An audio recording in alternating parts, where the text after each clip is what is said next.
Chapter 7. Rejected. Jesus said, "The world hates me, because I testify that what it does is evil. If the world hates you, keep in mind that it hated me first.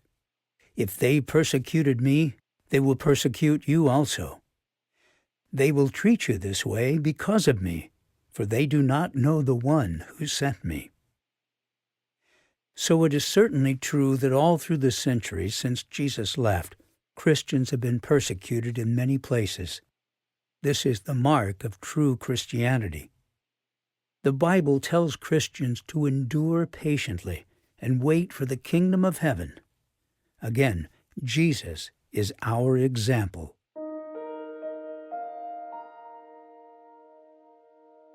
The Pharisees and some of the scribes who had come from Jerusalem gathered around him.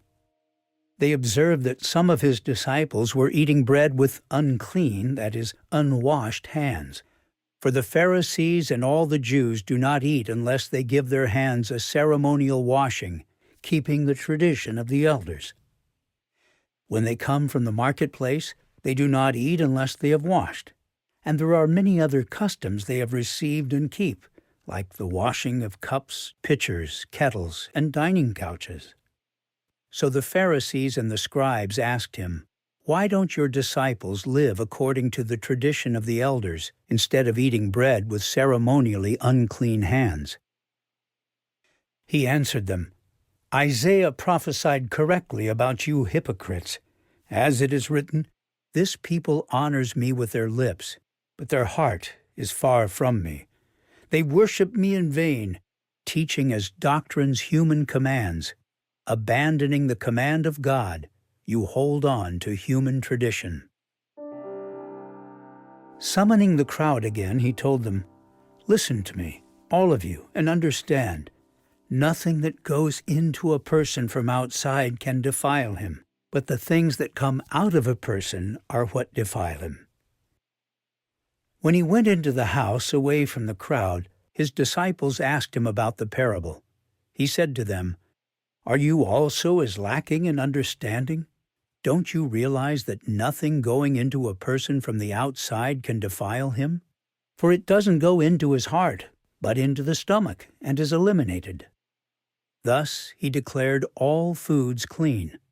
And he said, "What comes out of a person is what defiles him.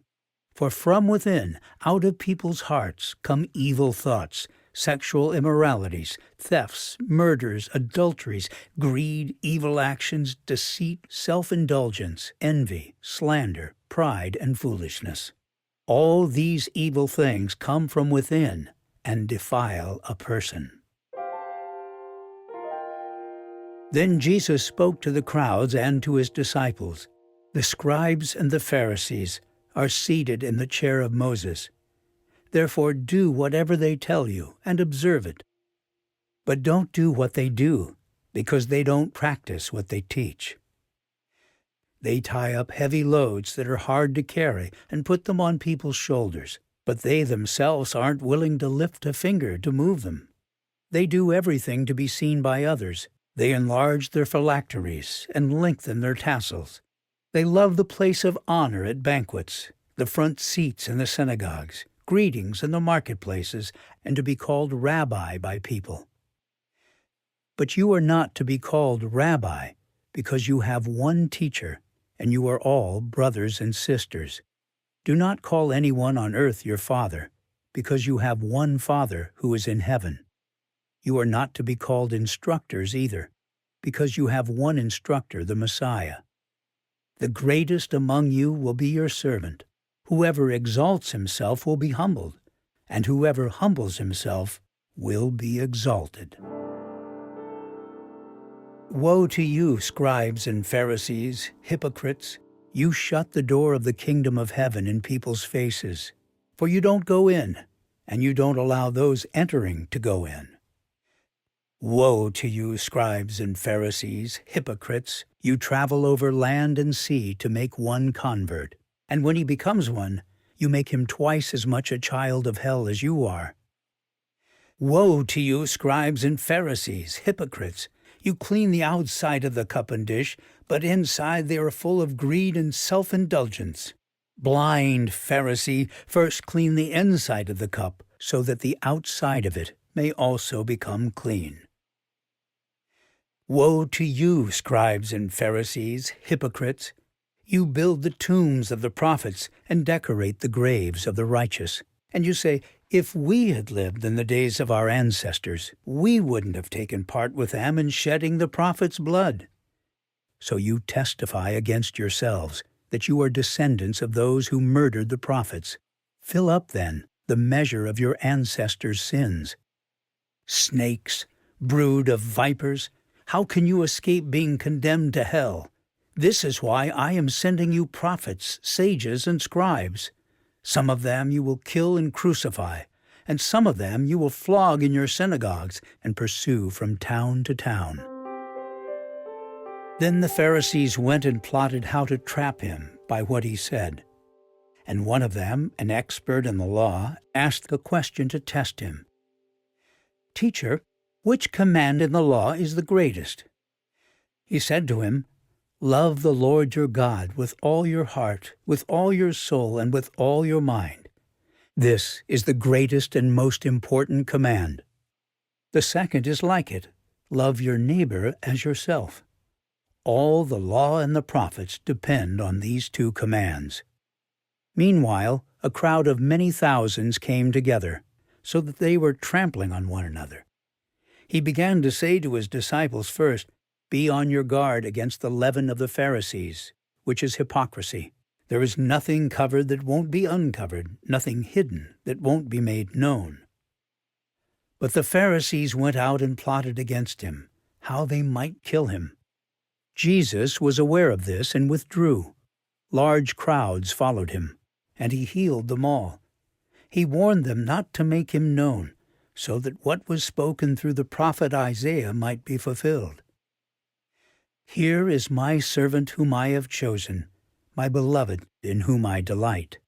I will put my Spirit on him, and he will proclaim justice to the nations. He will not argue or shout, and no one will hear his voice in the streets.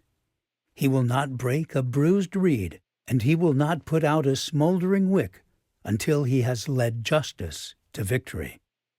The nations will put their hope in his name. Jesus said, There was a rich man who would dress in purple and fine linen, feasting lavishly every day. But a poor man, named Lazarus, covered with sores, was lying at his gate. He longed to be filled with what fell from the rich man's table, but instead the dogs would come and lick his sores. One day the poor man died and was carried away by the angels to Abraham's side. The rich man also died and was buried, and being in torment in Hades, he looked up and saw Abraham a long way off, with Lazarus at his side. Father Abraham, he called out, have mercy on me, and send Lazarus to dip the tip of his finger in water and cool my tongue, because I am in agony in this flame. Son, Abraham said, remember that during your life you received your good things, just as Lazarus received bad things, but now he is comforted here while you are in agony. Besides all this, a great chasm has been fixed between us and you, so that those who want to pass over from here to you cannot. Neither can those from there cross over to us. Father, he said, then I beg you to send him to my father's house, because I have 5 brothers, to warn them, so that they won't also come to this place of torment. But Abraham said, They have Moses and the prophets. They should listen to them. No, Father Abraham, he said, but if someone from the dead goes to them, they will repent. But he told him, If they don't listen to Moses and the prophets, they will not be persuaded if someone rises from the dead. He also told this parable to some who trusted in themselves that they were righteous and looked down on everyone else. 2 men went up to the temple to pray. one a Pharisee and the other a tax collector. The Pharisee was standing and praying like this about himself: God, I thank you that I'm not like other people, greedy, unrighteous, adulterers, or even like this tax collector. I fast twice a week. I give a tenth of everything I get. But the tax collector, standing far off, would not even raise his eyes to heaven, but kept striking his chest and saying, God, have mercy on me, a sinner. I tell you, this one went down to his house justified rather than the other, because everyone who exalts himself will be humbled, but the one who humbles himself will be exalted. At that time, the disciples came to Jesus and asked, So who is greatest in the kingdom of heaven? He called a small child and had him stand among them. Truly, I tell you, he said, unless you turn and become like little children, you will never enter the kingdom of heaven. Therefore, whoever humbles himself like this child, this one is the greatest in the kingdom of heaven. And whoever welcomes one child like this in my name welcomes me. But whoever causes one of these little ones who believe in me to fall away, it would be better for him if a heavy millstone were hung around his neck and he were drowned in the depths of the sea. The Jewish festival of shelters was near, so his brothers said to him, Leave here and go to Judea, so that your disciples can see your works that you are doing. For no one does anything in secret while he's seeking public recognition. If you do these things, show yourself to the world, for not even his brothers believed in him. Jesus told them, My time has not yet arrived, but your time is always at hand. The world cannot hate you, but it does hate me, because I testify about it, that its works are evil. Go up to the festival yourselves. I'm not going up to this festival because my time has not yet fully come. After he had said these things, he stayed in Galilee. After his brothers had gone up to the festival, then he also went up, not openly, but secretly. The Jews were looking for him at the festival and saying, Where is he? And there was a lot of murmuring about him among the crowds. Some were saying, He's a good man. Others were saying, No, on the contrary, he's deceiving the people. Still, nobody was talking publicly about him for fear of the Jews. When the festival was already half over, Jesus went up into the temple and began to teach. Then the Jews were amazed and said, How is this man so learned, since he hasn't been trained? Jesus answered them, My teaching isn't mine, but is from the one who sent me. If anyone wants to do his will, he will know whether the teaching is from God or whether I am speaking on my own. Jesus cried out, The one who believes in me believes not in me, but in him who sent me. And the one who sees me sees him who sent me. I have come as light into the world, so that everyone who believes in me would not remain in darkness. If anyone hears my words and doesn't keep them, I do not judge him, for I did not come to judge the world, but to save the world. The one who rejects me and doesn't receive my sayings has this as his judge. The word I have spoken will judge him on the last day. For I have not spoken on my own, but the Father himself who sent me has given me a command to say everything I have said. I know that his command is eternal life, so the things that I speak just as the Father has told me. Some of the people of Jerusalem were saying, Isn't this the man they are trying to kill? Yet look, he's speaking publicly, and they're saying nothing to him. Can it be true that the authorities know he is the Messiah? But we know where this man is from. When the Messiah comes, nobody will know where he is from. As he was teaching in the temple, Jesus cried out, You know me, and you know where I am from. Yet I have not come on my own, but the one who sent me is true. You don't know him. I know him because I am from him, and he sent me." However, many from the crowd believed in him and said, "When the Messiah comes, he won't perform more signs than this man has done, will he?" When some from the crowd heard these words, they said, "This truly is the prophet." Others said, "This is the Messiah." But some said, "Surely the Messiah doesn't come from Galilee, does he? Doesn't the Scripture say that the Messiah comes from David's offspring and from the town of Bethlehem, where David lived?" So the crowd was divided because of him. The Pharisees heard the crowd murmuring these things about him, and so the chief priests and the Pharisees sent servants to arrest him. Then they tried to seize him, yet no one laid a hand on him, because his hour had not yet come. Then the servants came to the chief priests and Pharisees, who asked them, "Why didn't you bring him?" The servants answered, "No man ever spoke like this." Then the Pharisees responded to them, "Are you fooled too? Have any of the rulers or Pharisees believed in him? But this crowd, which doesn't know the law, is accursed." Nicodemus, the one who came to him previously, and who was one of them, said to them, "Our law doesn't judge a man before it hears from him and knows what he's doing, does it?" "You aren't from Galilee too, are you?" they replied. "Investigate, and you will see that no prophet arises from Galilee." As Jesus left and was going out of the temple, his disciples came up and called his attention to its buildings. He replied to them, "Do you see all these things? Truly I tell you, not one stone will be left here on another that will not be thrown down."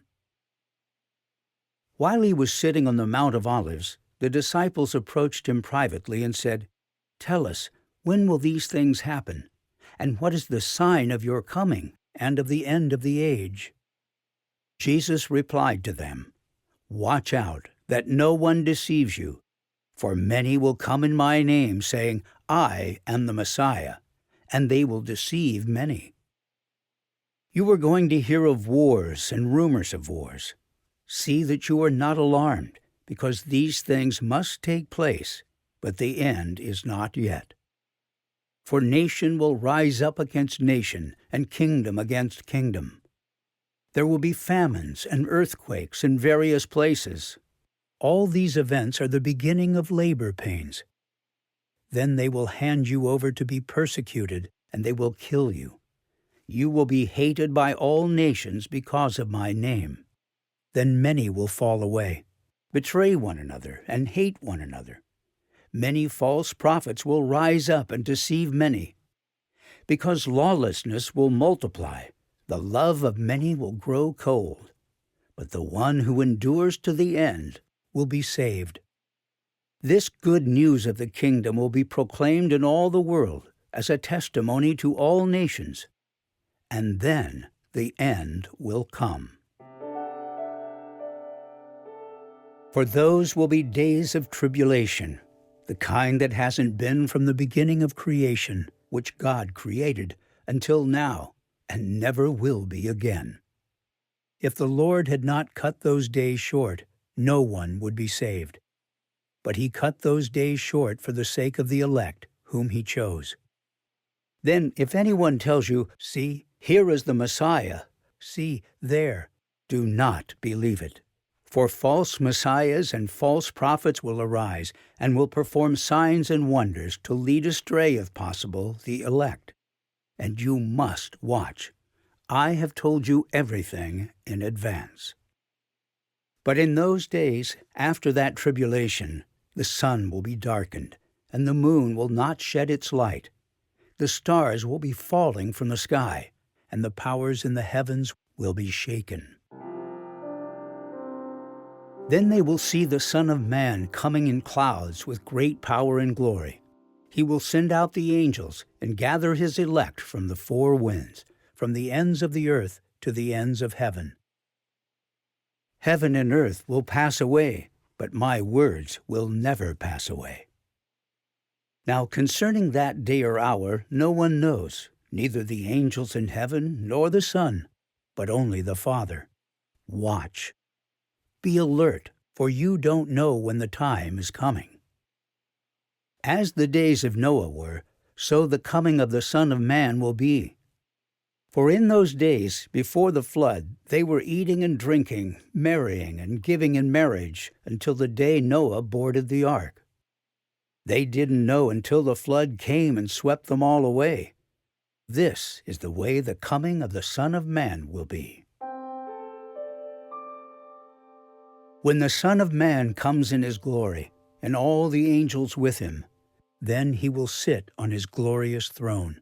All the nations will be gathered before him, and he will separate them one from another, just as a shepherd separates the sheep from the goats. He will put the sheep on his right and the goats on the left. Then the king will say to those on his right, "Come, you who are blessed by my Father, inherit the kingdom prepared for you from the foundation of the world. For I was hungry, and you gave me something to eat. I was thirsty, and you gave me something to drink. I was a stranger, and you took me in. I was naked, and you clothed me. I was sick, and you took care of me. I was in prison, and you visited me." Then the righteous will answer him, "Lord, when did we see you hungry and feed you, or thirsty and give you something to drink? When did we see you a stranger and take you in, or without clothes and clothe you? When did we see you sick or in prison and visit you?" And the king will answer them, "Truly I tell you, whatever you did for one of the least of these brothers and sisters of mine, you did for me." Then he will also say to those on the left, "Depart from me, you who are cursed, into the eternal fire prepared for the devil and his angels. For I was hungry, and you gave me nothing to eat. I was thirsty, and you gave me nothing to drink. I was a stranger, and you didn't take me in. I was naked, and you didn't clothe me, sick and in prison, and you didn't take care of me." Then they too will answer, "Lord, when did we see you hungry or thirsty or a stranger or without clothes or sick or in prison and not help you?" Then he will answer them, "Truly I tell you, whatever you did not do for one of the least of these, you did not do for me." And they will go away into eternal punishment, but the righteous into eternal life. Now a man was sick, Lazarus, from Bethany, the village of Mary and her sister Martha. Mary was the one who anointed the Lord with perfume and wiped his feet with her hair, and it was her brother Lazarus who was sick. So the sisters sent a message to him, "Lord, the one you love is sick." Then after that he said to the disciples, "Let's go to Judea again." When Jesus arrived, he found that Lazarus had already been in the tomb 4 days. Bethany was near Jerusalem, less than 2 miles away. Many of the Jews had come to Martha and Mary to comfort them about their brothers. As soon as Martha heard that Jesus was coming, she went to meet him, but Mary remained seated in the house. Then Martha said to Jesus, "Lord, if you had been here, my brother wouldn't have died. Yet even now I know that whatever you ask from God, God will give you." "Your brother will rise again," Jesus told her. Martha said to him, "I know that he will rise again in the resurrection at the last day." Jesus said to her, "I am the resurrection and the life. The one who believes in me, even if he dies, will live. Everyone who lives and believes in me will never die. Do you believe this?" "Yes, Lord," she told him. "I believe you are the Messiah, the Son of God, who comes into the world." Having said this, she went back and called her sister Mary, saying in private, "The teacher is here and is calling for you." As soon as Mary heard this, she got up quickly and went to him. Jesus had not yet come into the village, but was still in the place where Martha had met him. The Jews who were with her in the house consoling her saw that Mary got up quickly and went out. They followed her, supposing that she was going to the tomb to cry there. As soon as Mary came to where Jesus was and saw him, she fell at his feet and told him, "Lord, if you had been here, my brother would not have died." When Jesus saw her crying, and the Jews who had come with her crying, he was deeply moved in his spirit and troubled. "Where have you put him?" he asked. "Lord," they told him, "come and see." Jesus wept. So the Jews said, "See how he loved him?" But some of them said, "Couldn't he who opened the blind man's eyes also have kept this man from dying?" Then Jesus, deeply moved again, came to the tomb. It was a cave, and a stone was lying against it. "Remove the stone," Jesus said. Martha, the dead man's sister, told him, "Lord, there is already a stench, because he has been dead 4 days." Jesus said to her, "Didn't I tell you that if you believed you would see the glory of God?" So they removed the stone. Then Jesus raised his eyes and said, "Father, I thank you that you heard me. I know that you always hear me, but because of the crowd standing here I said this so that they may believe you sent me." After he said this, he shouted with a loud voice, "Lazarus, come out!" The dead man came out, bound hand and foot with linen strips, and with his face wrapped in a cloth. Jesus said to them, "Unwrap him and let him go." Therefore many of the Jews who came to Mary and saw what he did believed in him. But some of them went to the Pharisees and told them what Jesus had done. So the chief priests and the Pharisees convened the Sanhedrin and were saying, "What are we going to do, since this man is doing many signs? If we let him go on like this, everyone will believe in him, and the Romans will come and take away both our place and our nation." Now the Jewish Passover was near, and many went up to Jerusalem from the country to purify themselves before the Passover. They were looking for Jesus and asking one another as they stood in the temple, "What do you think? He won't come to the festival, will he?" The chief priests and the Pharisees had given orders that if anyone knew where he was, he should report it so that they could arrest him.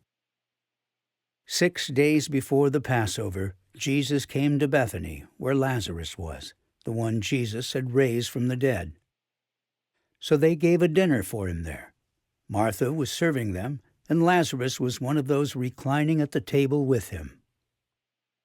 Then a large crowd of the Jews learned he was there. They came not only because of Jesus, but also to see Lazarus, the one he had raised from the dead. But the chief priests had decided to kill Lazarus also, because he was the reason many of the Jews were deserting them and believing in Jesus. The next day, when the large crowd that had come to the festival heard that Jesus was coming to Jerusalem, they took palm branches and went out to meet him. They kept shouting, "Hosanna! Blessed is he who comes in the name of the Lord, the King of Israel." Jesus found a young donkey and sat on it. Just as it is written, "Do not be afraid, daughter Zion. Look, your king is coming, sitting on a donkey's colt." His disciples did not understand these things at first. However, when Jesus was glorified, then they remembered that these things had been written about him, and that they had done these things to him.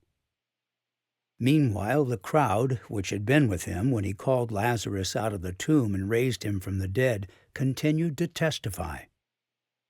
This is also why the crowd met him, because they heard he had done this sign. Then the Pharisees said to one another, "You see, you've accomplished nothing. Look, the world has gone after him." The chief priests and the scribes were looking for a way to put him to death, because they were afraid of the people. Then Satan entered Judas, called Iscariot, who was numbered among the 12. He went away and discussed with the chief priests and temple police how he could hand him over to them. They were glad and agreed to give him silver. So he accepted the offer and started looking for a good opportunity to betray him to them when the crowd was not present. Even though he had performed so many signs in their presence, they did not believe in him. This was to fulfill the word of Isaiah the prophet, who said, "Lord, who has believed our message, and to whom has the arm of the Lord been revealed?" This is why they were unable to believe, because Isaiah also said, "He has blinded their eyes and hardened their hearts, so that they would not see with their eyes or understand with their hearts, and turn, and I would heal them." Isaiah said these things because he saw his glory and spoke about him. Nevertheless, many did believe in him, even among the rulers. But because of the Pharisees, they did not confess him, so that they would not be banned from the synagogue. For they loved human praise more than praise from God.